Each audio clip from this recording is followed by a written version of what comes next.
Hello everyone! Today I'll do a quick test of this HC368 OBD2 scanner from Temu that costs around $30 and compare it with an Autel scanner worth about $1,000. So far, I haven't had the chance to work with Chinese scanners, so the results should be very interesting. Stay until the end. At first glance, it doesn't actually look that bad, but the professional scan tool label on the back is more than a little funny. It also comes in this simple cardboard packaging, along with a user manual. But let's see what it can actually do directly on the car. First, I disconnected the air mass sensor on the car, so I would have a stored fault code. Then, I used the Autel scanner to read the fault codes so I could later compare them with the scanner from Temu. On top of that, the Autel scanner provides a complete list of live data and all real-time parameters, and it is currently one of the best scanners on the market.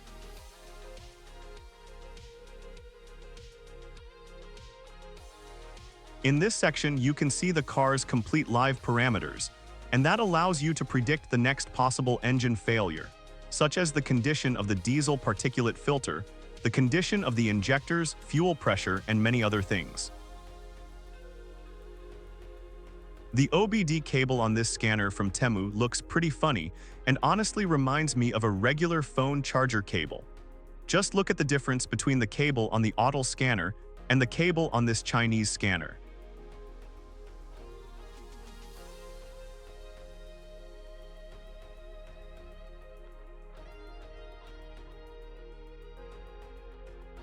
We connected it to the car, and we can see that it offers a few options such as EOBD, battery testing, and fault history.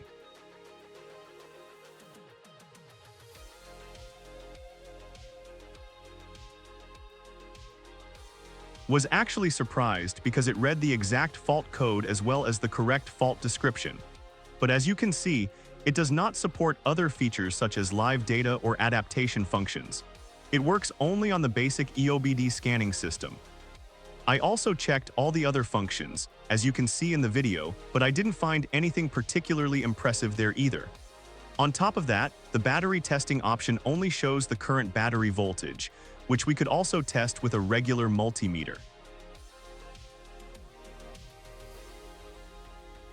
This OBD scanner is good for someone who just wants to clear a fault code at home and turn off the check engine light long enough to get the car to a repair shop.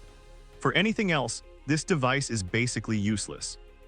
At the end of the day, it's a cheap Chinese device that costs only a few dollars, and it was never designed for serious diagnostic work.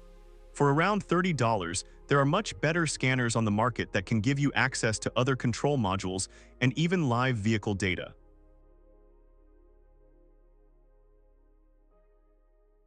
Stickers like professional scan tool and good marketing might convince you to buy something like this.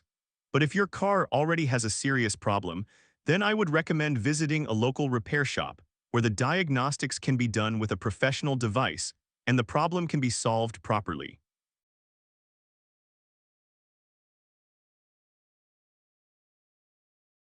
At the very end of the video, you'll see how this scanner ended up at my place.